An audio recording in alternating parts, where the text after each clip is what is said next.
President, you are meeting Prime Minister Modi of India this afternoon. What kind of trade and tariff relations would you like to have with India, and what's the vision for India? Yeah, India traditionally is the highest, just about the highest tariffed country. They charge more tariffs than any other country. And, I mean, we'll be talking about that. But, again, whatever they charge us, we're charging them. So it works out very well.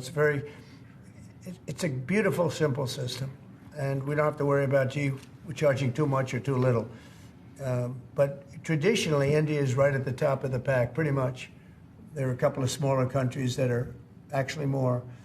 But India is a they charge tremendous tariffs. I remember when Harley-Davidson couldn't sell their motorbikes into India because of the fact that India, the tax was so high, the tariff was so high.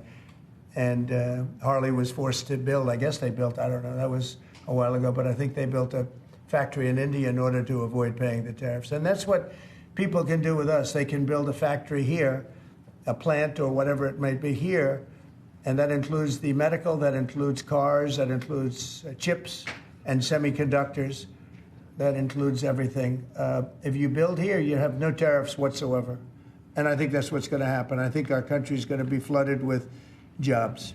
What should consumers expect? Are prices going to go up short-term, well, long-term? Not necessarily. I mean, not necessarily. But I'll tell you what will go up is jobs.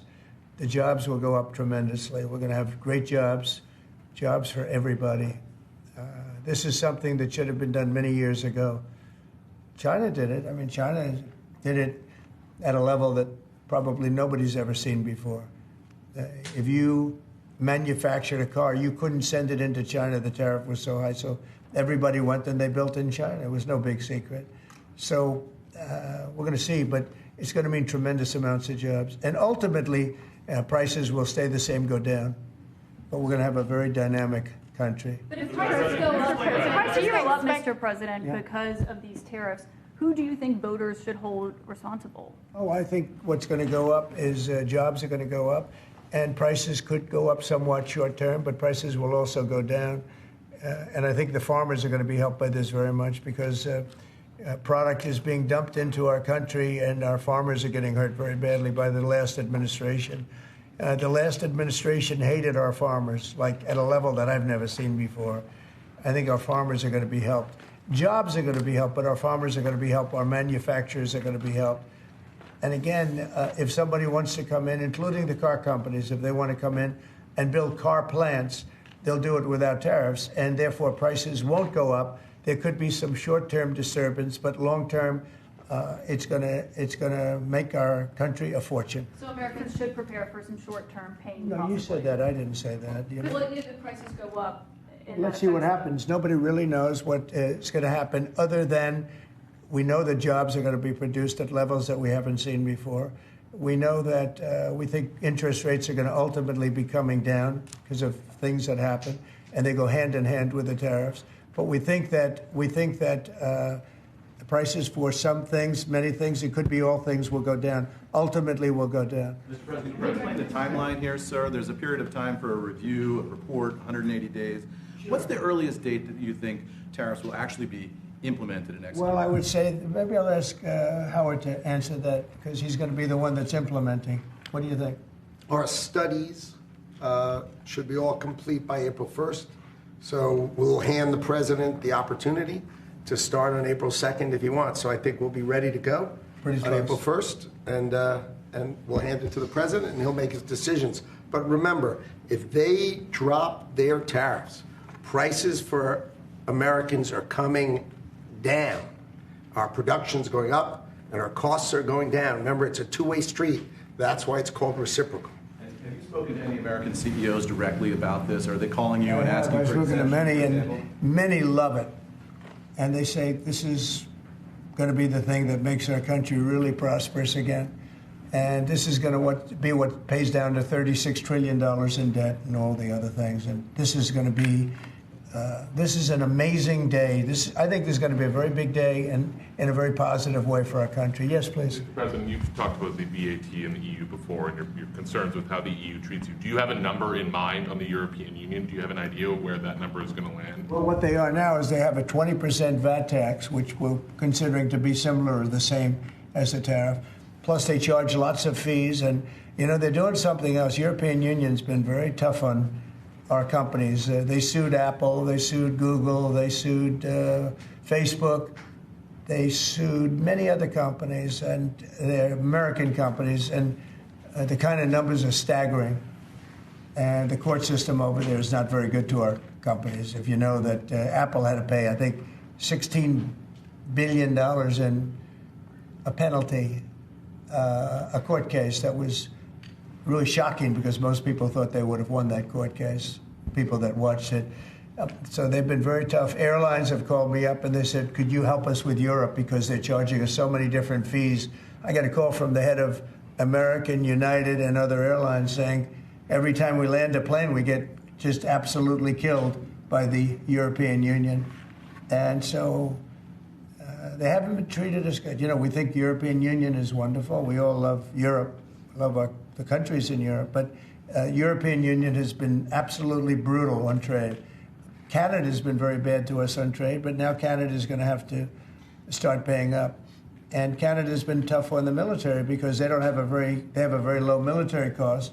They think we're going to, protect them with our military, which is unfair. So Canada's going to be a very interesting situation because, we just don't need their product. And yet they survive off the fact that we do 95% of what they do. And Canada is just absolutely, I say it, and sometimes people smile and sometimes they say, great idea, but Canada, their taxes would come down greatly. Their security would go up greatly. Amazing things happen to Canada. And really Canada in this particular, why would we pay $200 billion a year in subsidies to Canada when they're not a state? You do that for a state, but you don't do that for somebody else's country. So I think Canada is going to be a very serious contender to be our 51st state. Going with Canada, there was obviously a delay in implementing those tariffs.